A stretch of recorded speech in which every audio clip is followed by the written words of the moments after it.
Morning. Last Monday, the day after Easter, Pope Francis died. And while there are certainly many differences between us and the Catholic faith, there are also some similarities, as I always point out to the former Catholics that come our way. We both have a really strong focus on social justice, though sometimes we're on opposite sides of some of those issues. We both have very strong reverence for education. And we both put an emphasis on our faith being lived out through our actions and practices of daily living.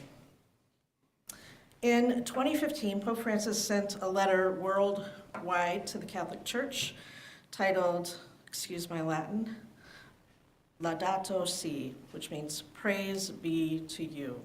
The subtitle of this letter was Our Care for Our Common Home.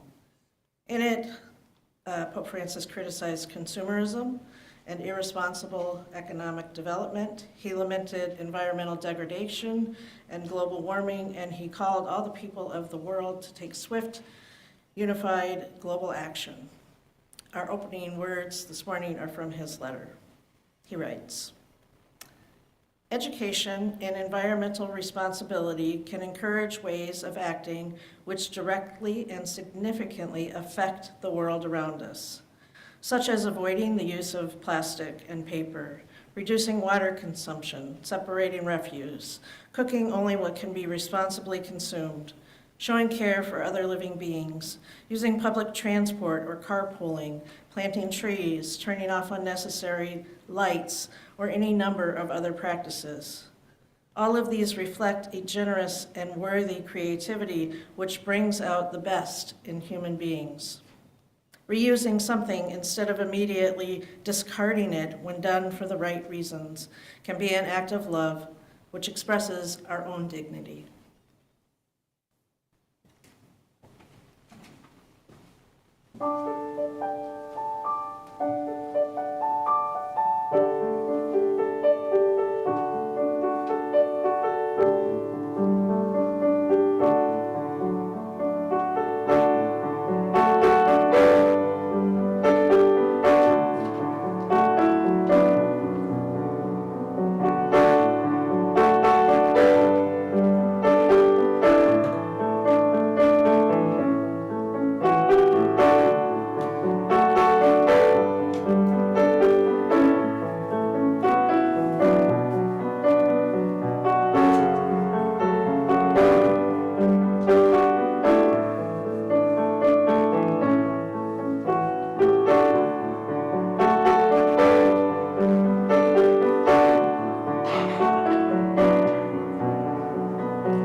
Thank you, Larry. That was beautiful arrangements. With our topic today on more renewable energy sources, I couldn't help when I was hearing that, when I knew that song was coming up, about wind farms.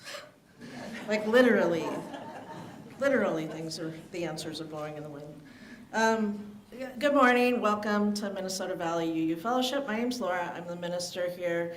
If it's your first time or you're visiting, we extend a special welcome to you.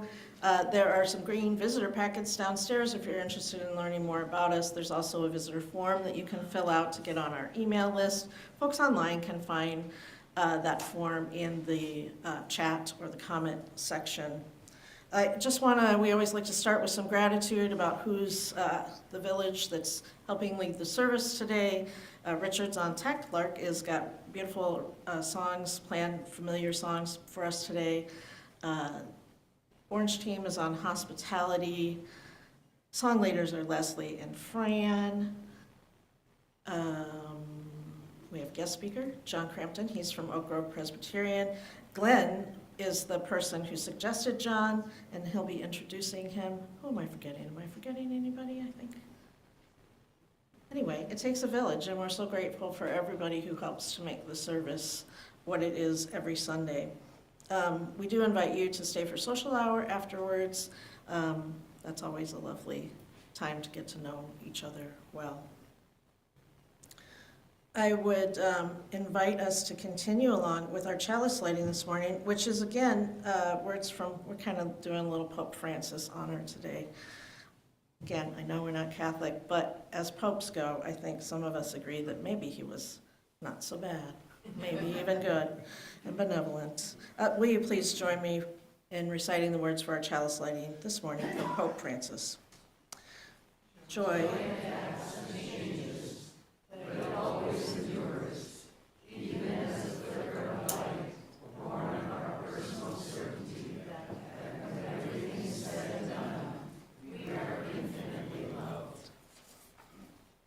Thank you. Our opening hymn this morning is number 21, For the Beauty of the Earth.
We know that we are complicated beings, that we carry a multitude of joy, sorrow among us.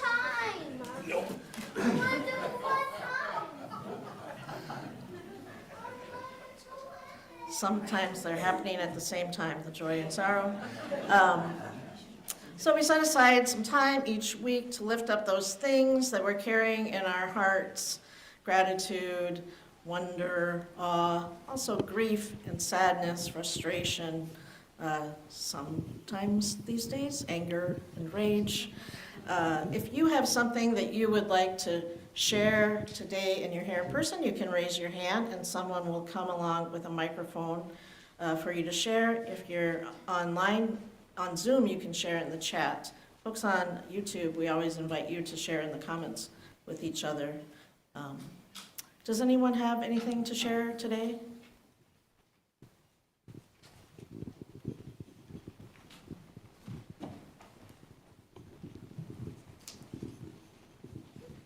Hi, Leslie Swenson, and we just passed Earth Day, and in that light, I'm happy to say that, and there are some brochures out there, there's an eco fair on May 17th, somewhere, where, John?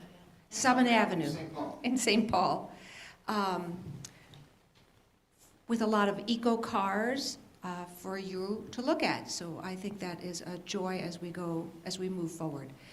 And another joy is, although the auction is done, and we did a nice job, if you missed buying anything and you would still like to donate and support us, right around the corner there is a little piece of tagboard with a little thing you can write your name on and donate just cash. You just fill out that, we'll be in contact with you.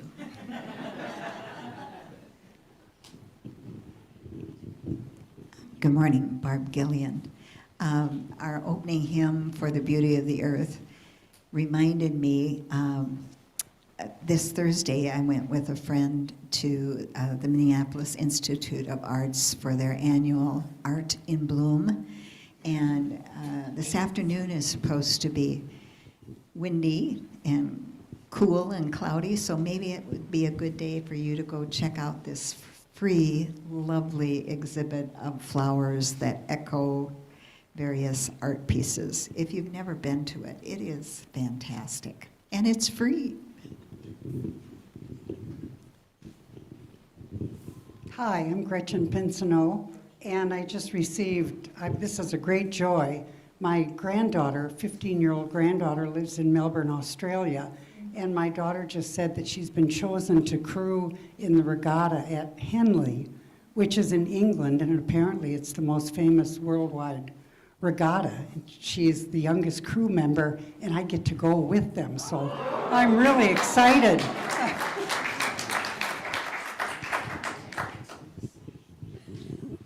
My name is Holly Bruce, and I just want to say how grateful I am to be a member of this community.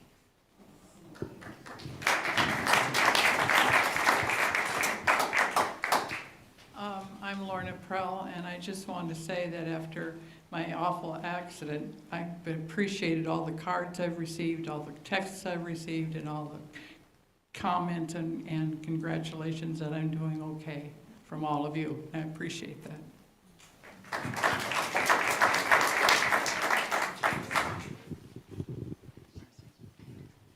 Hi, I'm Marcy.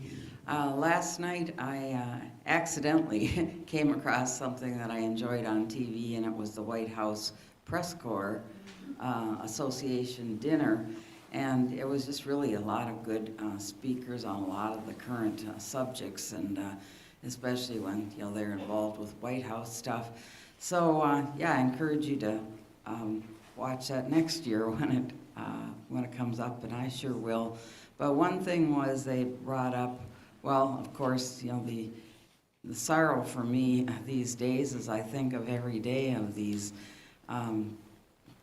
immigrants, whatever, that have been sent to Venezuela, and as we speak, they've got to be being tortured. They're really sent to a hellhole, and then the president's still being stubborn about letting, is it Abreu is the name of one person that for sure doesn't belong there. And then it also was really sad to hear that there was this gay hairdresser from Honduras that they describe as a delicate person, so small and such, where you kind of go, well, that person's not going to do well in a prison. And so it's just really ludicrous that they think somebody like that is a gang member, although I don't think it's right for any of them not to have due process. So hopefully we're all going to pray and do what we can in regard to getting our due process back. Thank you.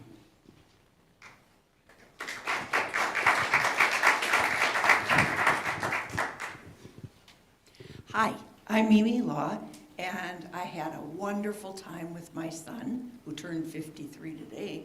He and my only granddaughter came for 6 days. I was exhausted, but she's a reader. We went to the library 3 times. She ice skated. We played catch in the house. She said, "This is my goalie ring, Grandma. I won't break the TV," which I had just broken. But it was just wonderful. Other good news is I don't have to have surgery till July, and they don't have to do the invasive one. So I'm getting a new pacemaker and a new lead. So man, I'll really be up and going. Thank you.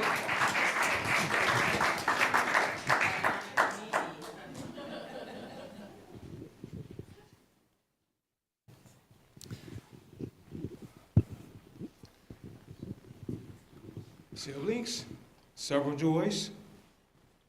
I was just in Chicago last week. Visited a LGBTQ friend of mine who's 80 years old, served in the EOCA for 50 years, and we just had a joyous time together. He even went bowling with me.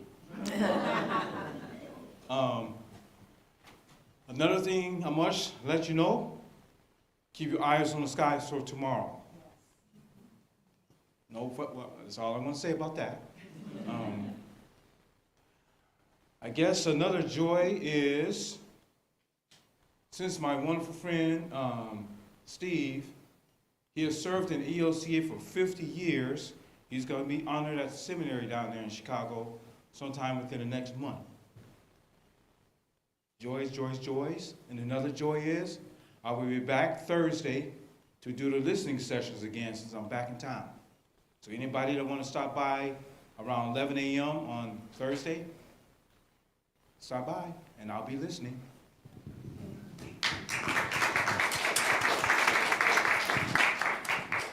Speaking of seminary, Chad is graduating today. So he offered, of course, to come and be worship associate before he went to the graduation ceremony today, and I said, I got it. So please share congratulations with him on that when you see him next week. Martin, can you see it? Is there anything in that little white box? No? Great. Is there anything online, Richard? No. We lift these joys and sorrows that have been shared up. Just a reminder that I write all the things down in this colorful book, and it goes downstairs at the carrying card station. So if there's somebody who you heard you wanted to send encouragement to today or last week or whatever, you can go down there, fill out a card, just put their name on the envelope, and we'll make sure that it gets an address and gets sent to them. We know that caring for one another is one of the things that is central and core to creating community together. With that in mind, will you all please join me in our sung response?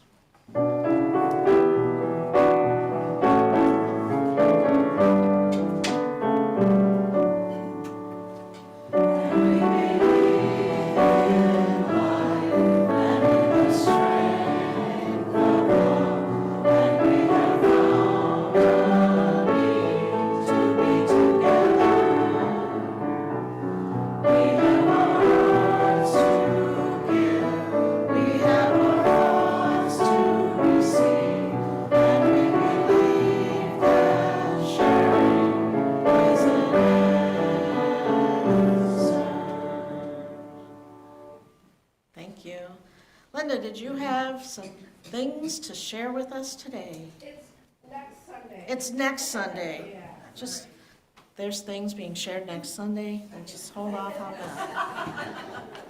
I must have gotten it wrong. But let me move on to announcements, because we do have a few announcements. Membership committee is meeting in the conference room after the service today. Folks who bought auction items who haven't picked them up, they're here. You can pick them up, talk to Jean, or maybe somebody else from the auction committee. Karen, Jean, Lisa, can't see who's, and Barb Becker in the back. So please pick your items up today. If you don't have anything to do next Saturday, we have got a slate of activities for you. Starting at 10:15, it's First Saturday's gatherings, annual showcasing of the talents of the membership. There'll be, I'm not sure, maybe some poetry. There's gonna be music from former Minister of Music Sonia Johnson. There's a lunch if you're interested in going, and definitely if you're interested in partaking in the catered lunch, let Kathy know, she's back there. That's at 10:15. What? It's gonna be lots of fun. Lots of fun. I mean, it's a great little talent showcase. We're getting to the end of the year, the time when parties start happening and the celebrations are going on to wind things up. So definitely that's the first kickoff of the end of the year festivity fun thing. So check that out. Then you can stay around if you want for a short board budget discussion if you have any questions. I know. Thrilling end of the year things, because the annual meeting's coming up in a couple weeks. So if you have questions about the budget for next year or any questions, maybe, it's gonna be a short meeting. That'll be with the board at 1 o'clock, that's Saturday. Then Saturday at 1:30, also happening here, the search committee will be leading a listening session for anyone who wants to offer what you might be looking for or wanting in the next minister to come to MVUF. Please join them for that listening session. Then, it just keeps going. The Wicked Church of Minnesota meets here once a month, and they'll be here to celebrate Beltane, which is also May Day. This is a Celtic festival celebrating the beginning of summer and the return of the sun's power. It's a cross-quarter day marking the halfway point between the spring equinox and the summer solstice. Traditionally, it is a celebration of fertility, vitality, passion, fire, and light, representing the sun's growing energy, and it's a time for protections and blessings. If you're interested in that sort of thing, they are gathering at 6 p.m., the ritual is at 7, and then they always have a potluck afterwards. Lots of things going on here next Saturday to meet a variety of needs, whether you're interested in how much money is going to your committee or you want to do some pagan ritual. We've got it all covered. I wanted to remind you that I forgot to put it out, but I'll try and get it out there right after the service or maybe during the next song. We have summer service signups, and you guys are really great like you were last year for lay leaders stepping up to lead services, and I think there's maybe only one open for the whole summer right now. But what we do need are worship associates. That's like what I'm doing today, like announcements, chalice lightings, those kinds of things. As one of his final projects here, Chad is working on a big liturgical document for pick and choose your own adventure services. So if you're interested in sharing chalice lightings and helping craft the service so that whoever the leader is just does the presenting part, that would be great. We also need musicians. And I was thinking about this, even if you don't play music, you could maybe like DJ that service in the sense that you could work with whoever's working on it to pick music, videos, or songs that to play during the service. That might be a help to them too. So again, even if you can't strum something or play a piano, maybe you can help pick the music. And that would be a really big help, because normally who was doing that was me, and I can do some of that before I leave, but then I'll be gone, and so I just want to make sure that you're having really good full-rounded services between me leaving and the next minister coming. And if you have any questions about that, please see me. Our offering is the last Sunday of the month. This month we've been sharing with Joyce Uptown Food Shelf in Minneapolis. Thank you for all of your generosity that's going to them. They're doing a lot of really good work in that neighborhood. So will the ushers please come forward to take the offering?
It's a great deal of pleasure that I introduce our speaker today, John Crampton.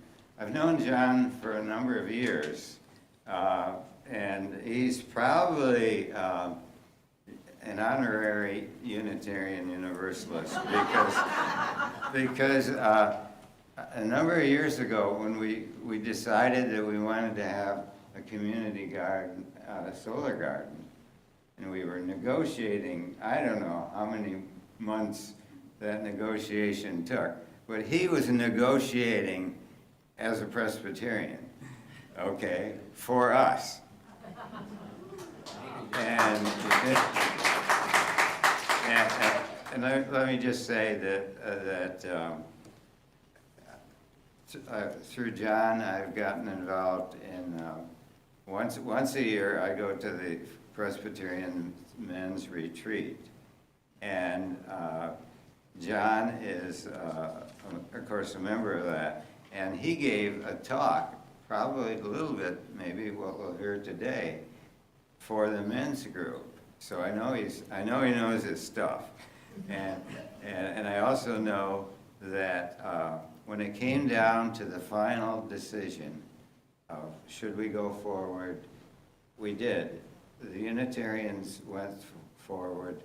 John thought it over and said, I think we can do better. And he's probably going to explain what better is right now.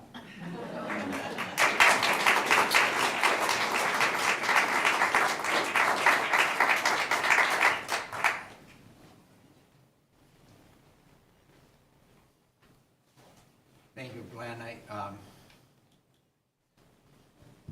Hello? Okay. I'm gonna I'm basically talk. I have a lot of. We have a lot of connections. My wife and I, Mary. We've been married for 51 years. She'll say more like 51,000 years. But we've known Doug Bruce for almost as long as that, and we know Holly. Okay. And Doug and Holly are the godparents of our youngest daughter, Kate. Okay, and she is working for the Attorney General of Colorado on their renewable energy and making sure that Xcel lives up to its renewable energy commitments. Okay, and we know Lee and Leslie through the movie group. And Leslie used to do water quality monitoring of 9 Mile Creek for the Bush Lake Isaac Walton chapter. We know Glenn and Nan. Glenn just explained to you how we worked for years on the community solar gardens. And we also know Judith and Ken Anderson. And Judith Anderson is actually one of the reasons why we have Highland Park and not the city of Bloomington. And so if you ever want to know that story of standing in front of bulldozers, Judith can tell you that. So I'm going to talk about predictions of, if you can bring my slides up there. Yeah, this is kind of, I'm actually not going to say loving God and kicking gas at Oak Grove Presbyterian Church. But basically, I'm going to talk about thinking globally, acting locally, and what we've done, okay? And we haven't been alone. A lot of other people have done it. That's the Earthrise from Apollo 8. If you could switch the slides. It's too hard to read, but basically since 1988, we've known that these indicators of global warming, you have the migration of weather patterns, you have things like snow in New Orleans and 60 degrees in the Arctic, and you have the thawing of permafrost, the heating up of the ocean, and we see all this, and it's actually going pretty fast, as predicted. Can you switch? And if you look at it graphically, our CO2 emissions since 1950 have just gone through the roof, okay? Just gone through the roof.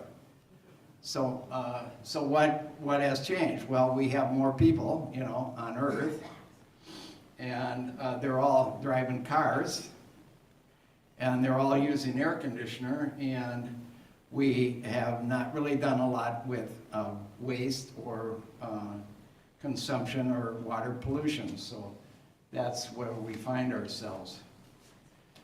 Slide, change.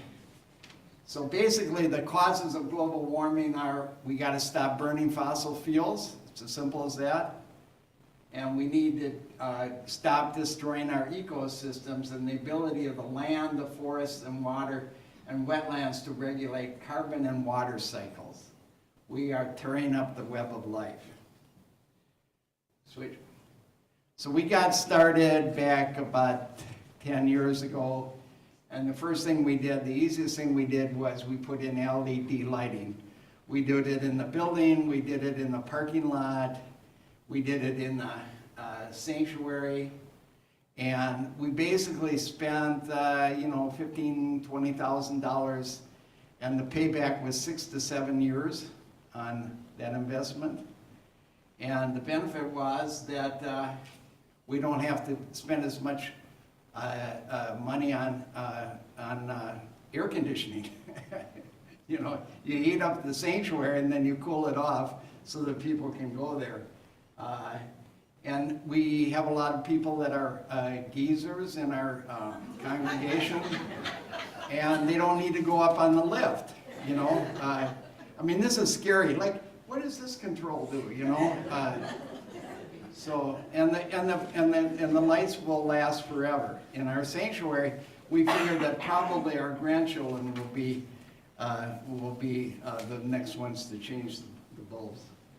Switch. Then we put in a rain garden up in our north parking lot.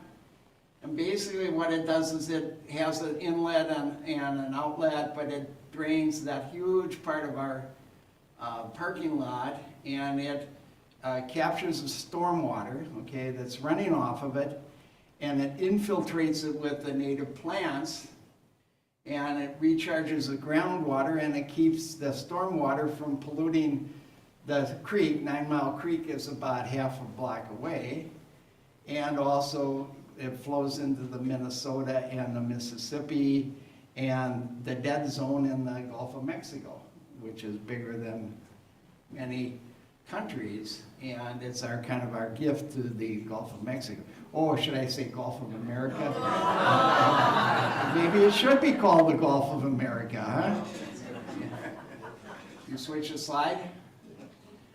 Then in 2020, we had a chance to do a rain garden on the corner of Old Shakopee and Penn. Okay, if you've been there, you've seen it. And it takes stormwater off of Old Shakopee, and it infiltrates it and cleans it and supports native plants and pollinators and all that other good stuff. Switch it. And if you look at that graph, turf grass is really an invasive species, okay? It doesn't have very thick roots, okay? And it needs more water than we get in Minnesota, okay? It's bluegrass from Kentucky where it's wetter. So that's that little fuzz on the left side of the graph compared to the native plants that have roots that are actually deeper than the plant itself, okay? So that infiltrates it. And the whole idea of a rain garden is to take the first 1 to 2 inches of rainfall and infiltrate it to recharge the groundwater within an hour or two. So you don't have standing water, okay? You don't have mosquitoes. You basically have the water being cleaned. So that's kind of, the stuff, that turf grass, we call it green concrete, okay? So if you want to call it that. Switch. So we're looking at solar panels, and Glenn mentioned this, and one of the things we said is we're absorbing a lot of the energy by our roof, you know, the dark roof that we used to have, and maybe we could reflect that instead and cool things off, okay? So we got cool roof. We wanted to get a metal roof, but that was out of sight. And so I did with cool shingles, and it cost us maybe $1,000 more to do that, you know, on a project. But we did that before we did the solar panels. Next. So then we did 20 kilowatts of solar. They provide 33% of our energy. They were promised 25%, but we're actually getting more than that. And the panels will last for 30 years, and we will pay them off in 15 to 16 years. So here you have a little ecosystem. We're reflecting, we're not burning anything, okay? Solar voltaics actually was Einstein's theory of photovoltaics that he won the 1905 Nobel Prize. That's another story. And then here we're basically trying to create a little ecosystem for water, and the plants will sequester carbon. So, next. So if you go to that address, you can monitor our production online anytime, okay? You can see it today. But a typical pattern is on a Saturday, we're just kind of keeping the refrigerator running, that kind of stuff. And we're generating more solar than we can use, so we sell that to Xcel. And they have to take it. It's called net metering, okay? They're trying to screw around with that in the Minnesota legislature, so don't let them, you know, that, yeah. And then we're covering our needs. And then at night, okay, the little green pattern is there. You know, the little pink pattern, you know, the sun isn't shining. And then when we turn on the lights on Sunday morning, we get this huge spike. And that's called demand charge. I won't get into that, but basically what you're trying to do is get that spike lower and lower and lower, okay? Because that's what you're thinking.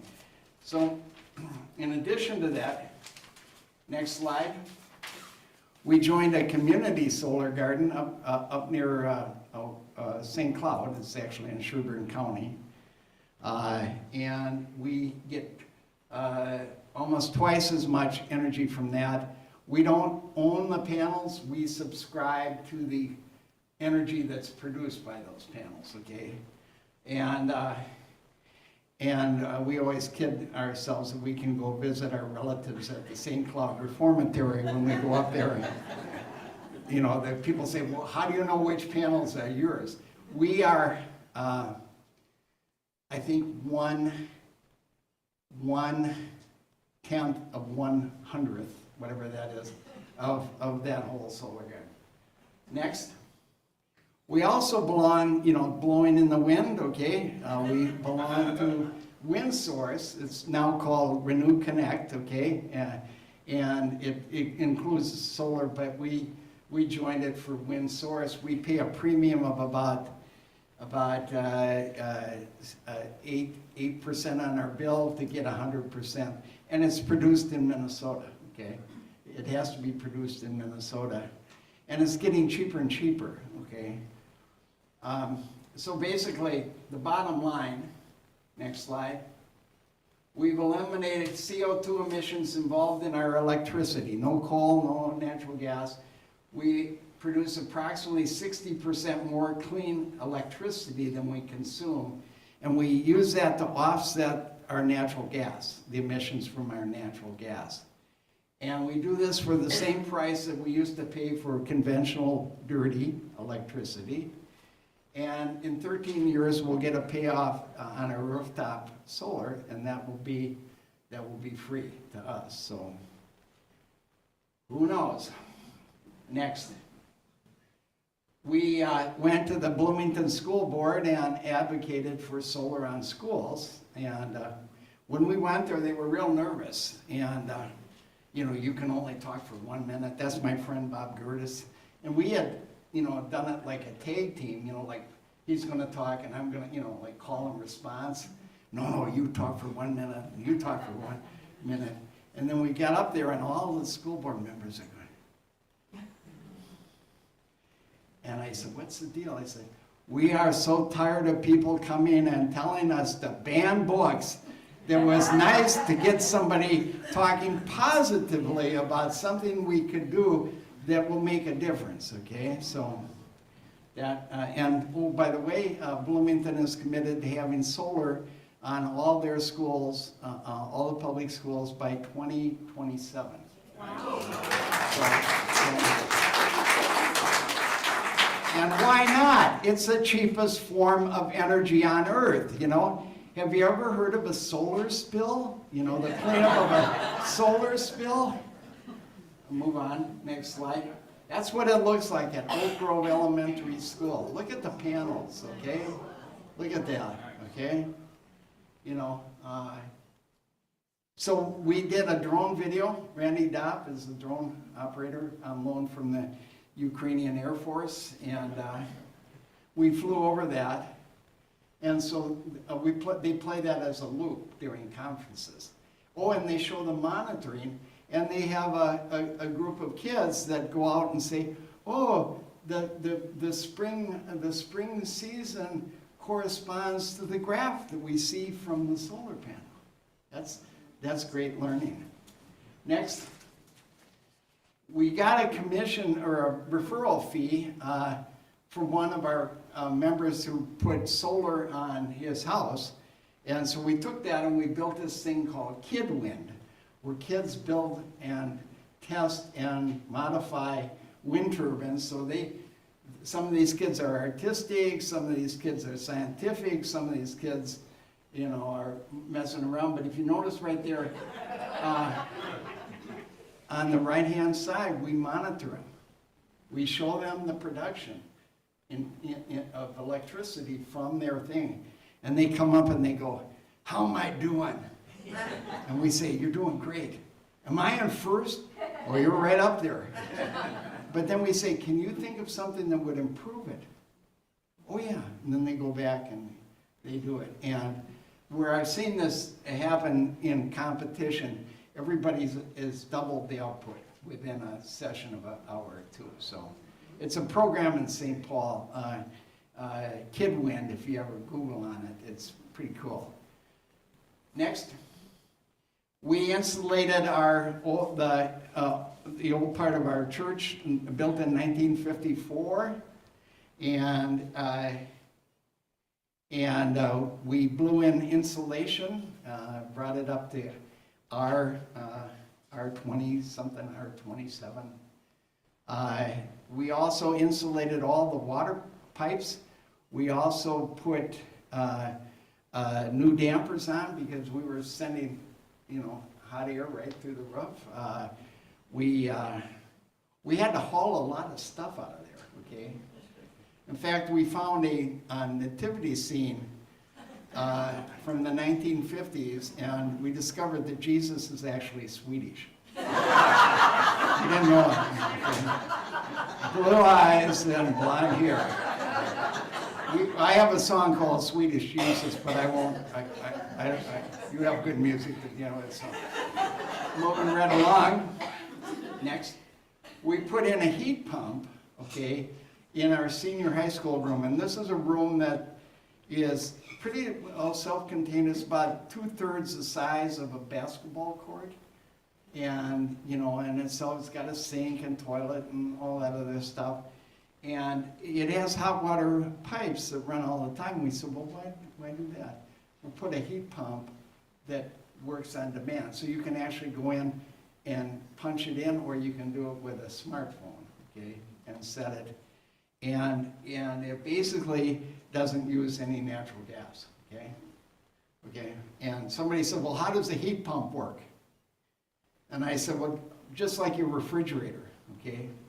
Your refrigerator, it's just like your refrigerator in reverse, okay? And so they're putting that in. Next slide.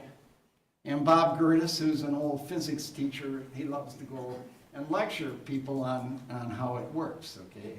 And so I don't get into that stuff. I know it works, and Mary and I just put one in our house, and it works great. So next, we set up a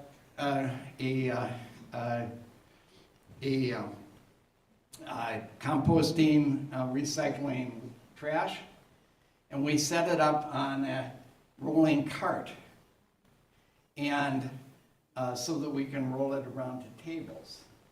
And we use small bins because we don't want compost sitting there, for a couple days. We want to do that, and we have composting throughout the church. And one of the things that really bugs me is when I see older members of our church and they say, well, I can't figure this out, just throw it all in the trash. I say, haven't you done enough trashing? And why are you depending on the young people to bail you out? And that's one of my pet peeves, okay?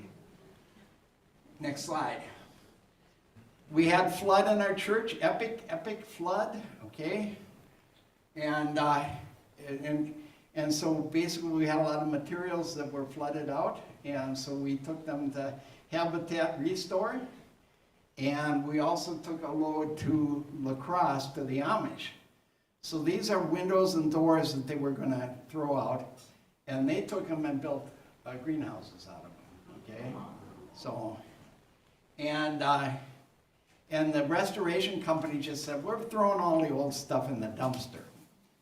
And we said, so we actually ended up being dumpster divers, to haul that stuff out. And we said, can't you just put it out so we can recycle it or reuse it? Oh, no, I just throw it in, So. Anyways, they did not believe in global warming. Next slide. We had an event, Earth Day 2 years ago, Electrify Everything. We had speakers, And we had tours. I think we had 100, 150 people. A lot of people from other churches came, and you know, we shared that. We got real high on electrify everything with 3 exclamation points, because nobody had ever thought to brand that. So that's now our brand. And Amanda Finneran did the artwork. She's amazing. So next slide.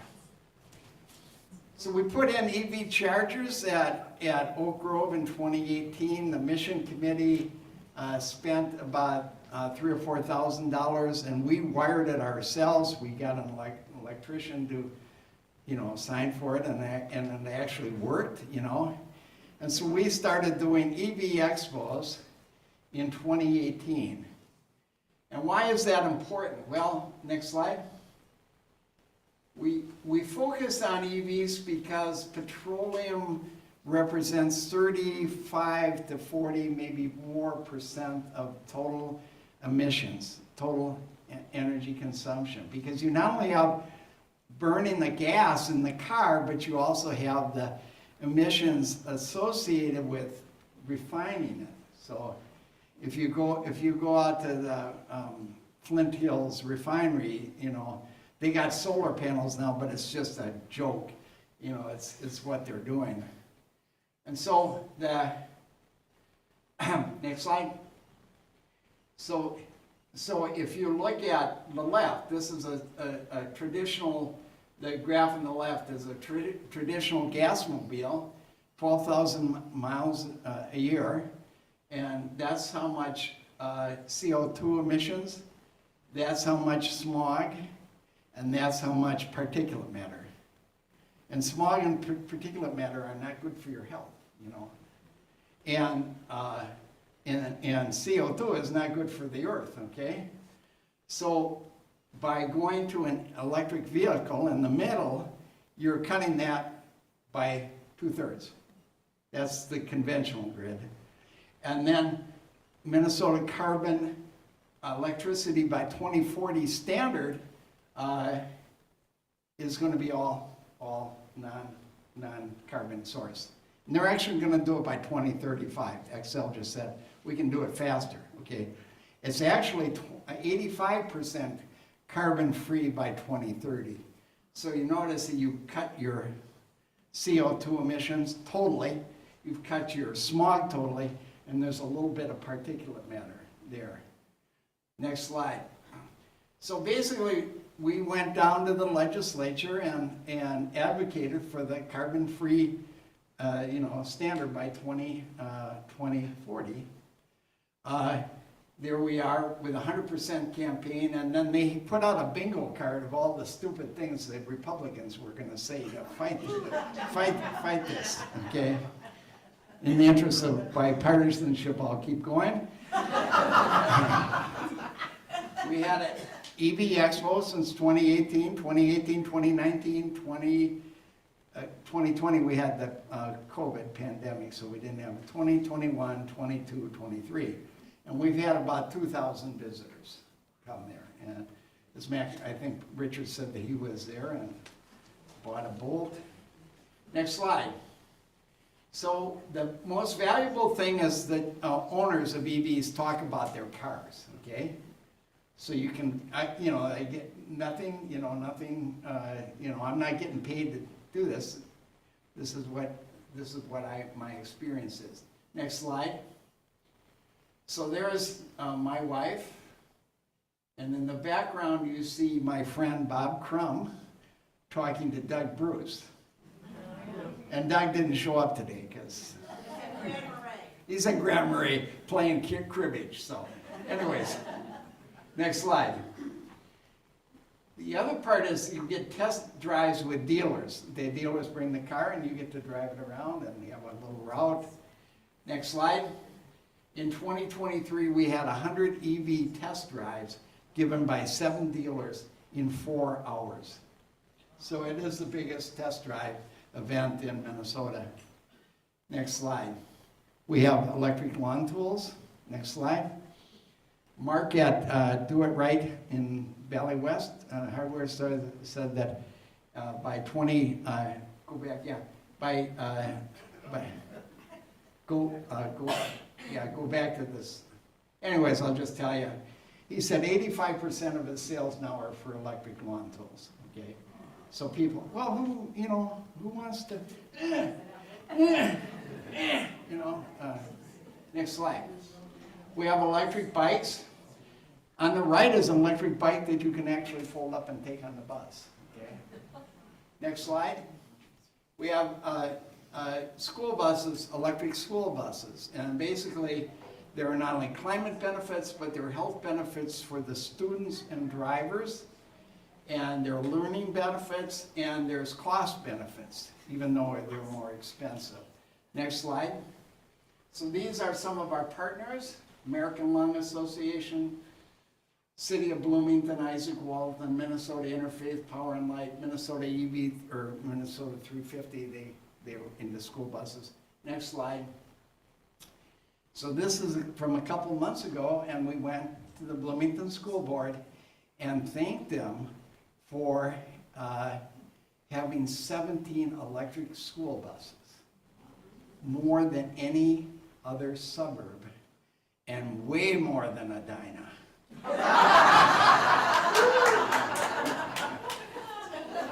And I was the grumpy old man, but this woman in the middle brought her grandson, and he tried to grab the microphone, and they lost it. Oh, by the way, the other people that were talking to the Bloomington School Board were talking about the trans athletes, and what are you going to do about the trans athletes? Next slide. We had a audit done of our electricity, our HVAC, our water, our garbage, and that's what they said, okay? So we're right up there. Yeah. Next slide. So our current and future project is to convert our natural gas stove to induction ranges, okay? Because they're more efficient and they're safer and the air is better, and you can get them all the way from these big units to little tabletops. So I think one of the tabletops costs $150, so you don't need a natural gas line. Next slide. We're going to get a washer and heat pump dryer. We host Oasis, and a lot of the kids do their laundry there. And so this is a one and done type of unit. You put them in, and 2 hours later, they're ready to fold, okay? And so you don't have their wet laundry on the floor of the utility room.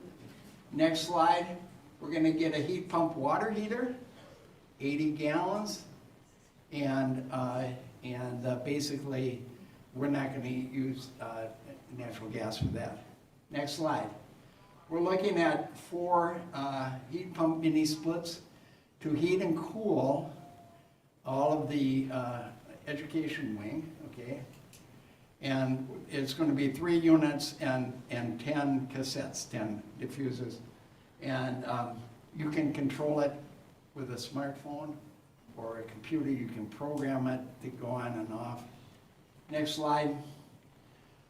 We're getting this thing called a B3 benchmarking from the Minnesota Pollution Control Agency, so we can actually put in data and get results. This is not by the seat of our pants, but doing that. Next slide. We're going to get a charging hub for our car, EV car sharing, so we can use our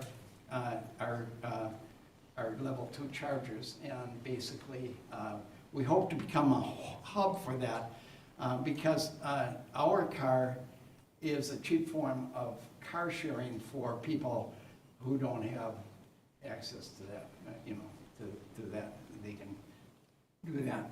Excellent. Now, we're talking about this eco fair, and Leslie mentioned it, and we hope you will attend or check it out. As you can see, we're listed there, and we're also partnering with We're 400 members. These other churches are 4,000 members, okay? And they're in a prominent location. And we have a publicist who does publicity for Fresh Energy. So look at who she's gotten to sponsor our event, you know. I mean, we put a sign out on Old Shakopee and put some things on next door, you know, and so we got that. And it's gonna be electric cars, electric lawn tools, it's gonna be heat pumps, it's gonna be solar panels, it's gonna be everything I talked about this morning and more. So there is no plan B. If you're looking for a flag to put out in front of your church. Next. I might be a little partisan, so I thought in the interest of bipartisanship, I'd get a message from the former governor of California. And no, it's not Ronald Reagan.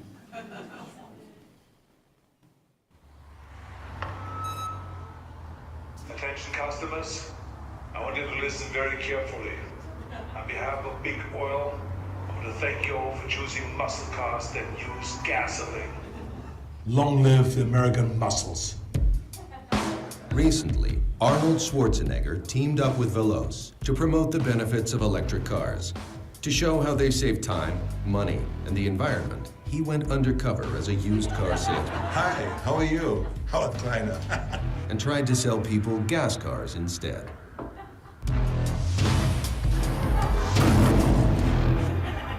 Hello. Looking for a car? Hey.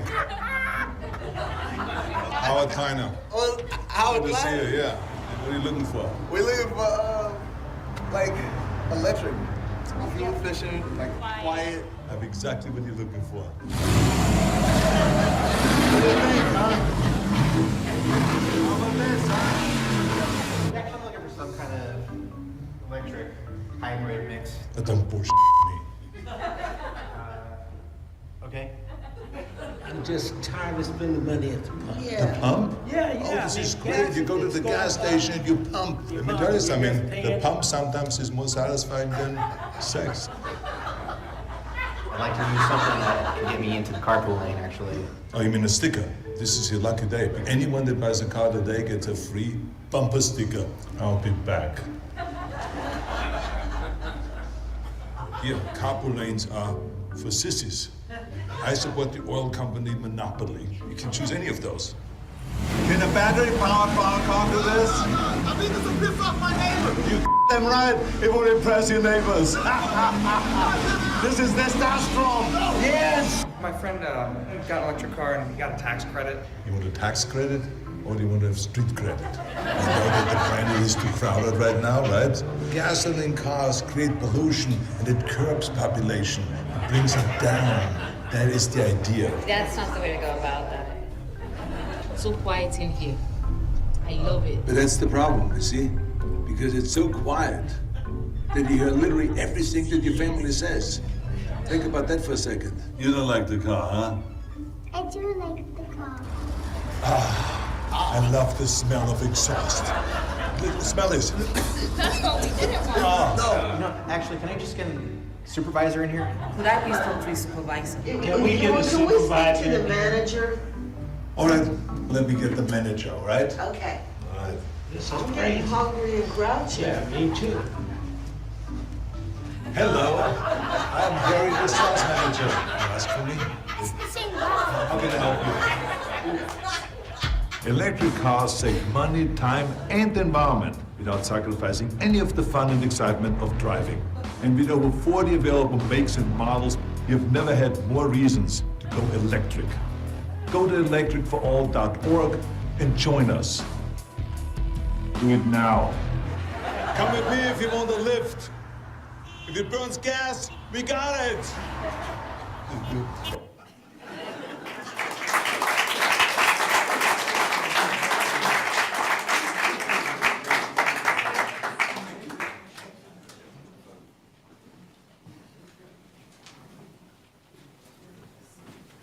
Thank you. Thanks, John.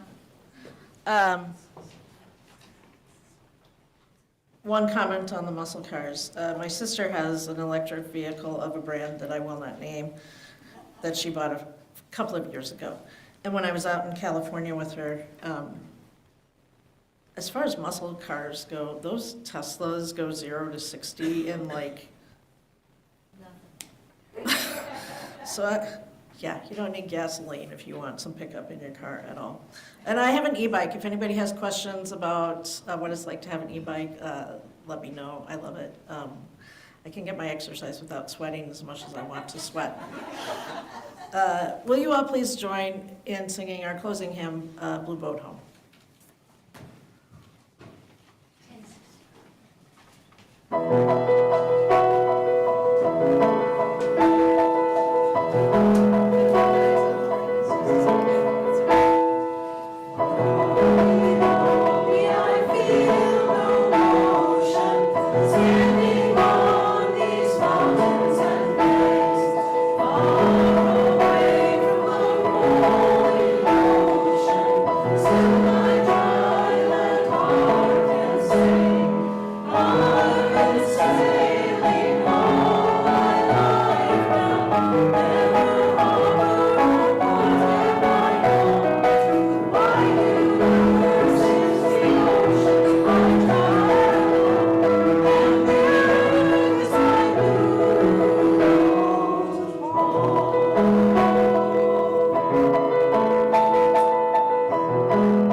Will you all please join me in the words for extinguishing our chalice?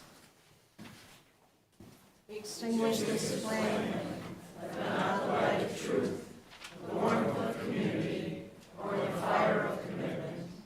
These we carry in our hearts until we are together again. Closing words are once again from Pope Francis. Let us sing as we go. May our struggles and our concern for this planet never take away the joy of hope.